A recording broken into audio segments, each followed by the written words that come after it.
Hey folks, Paul Abernathy here. So I had somebody ask me, Paul, can you use THHN in a damp, wet, or dry location?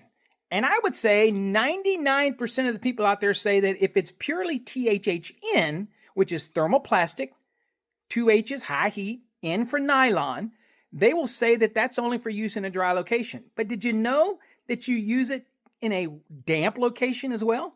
And still get to use it at 90 degrees C for adjustment and corrective purposes? You don't believe me? Let's go look at the code. All right, let's see what the code says. Just so you know, THHN, the T again means thermoplastic. The two H's signify high heat, which is typically a 90-degree rated insulation, and the N stands for a nylon, which is a covering that goes over the insulation. The nylon is not considered insulation. It has no insulating value. It's simply a protective mechanism to make your pull easier, to reduce the coefficient of friction, and to protect the insulation.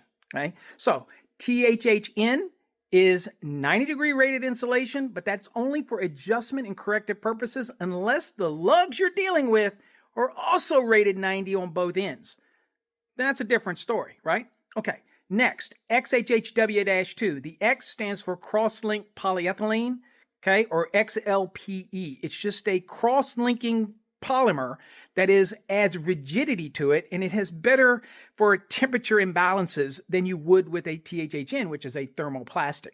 Although they're both typically rated 90 degrees C, you still have to do adjustment and corrective things so that you don't exceed the rating of that insulation. Okay, back to what we were talking about. So, what if it's THHN and I want to install it in a damp location?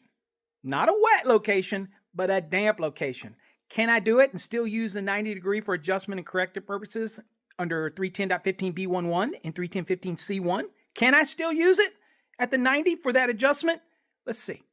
Well, here we are in Article 310, and you go to the table. The first thing you'll notice is that THHN for the 90 degrees C says dry and damp, okay, locations. So that's the first thing that'll tell you that THHN is most certainly can be used as 90 degree rated insulation in dry or damp. Not wet, dry or damp. Okay, what's next? Hey, trigger warning for all you out there that say, well, you can't just go to the table. You have to find it in the code. Well, yeah, we're going to do it. Let's go back to the code. So here in the code, you see under .10, which is uses permitted. Remember that for exam prep, folks. .10 uses permitted, .12 uses not permitted. And under here, you see where it says dry and damp locations. What do you see right there? THHN, okay? There you go. Now, you'll notice down here in wet locations, you don't see THHN.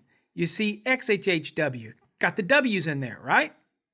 So to answer the question, if I'm using THHN and somebody determines that it's a damp location and I need to make an adjustment or correction for the ambient temperature other than 30 degrees C, 86 degrees Fahrenheit, or I have more than 3 current carrying conductors and I have to do an adjustment or correction, can I use the 90 rating of the insulation to do that? Absolutely, in a dry or a damp location, just not a wet location. That needs to be THWN-2 or something with the W in it in order to be able to do that.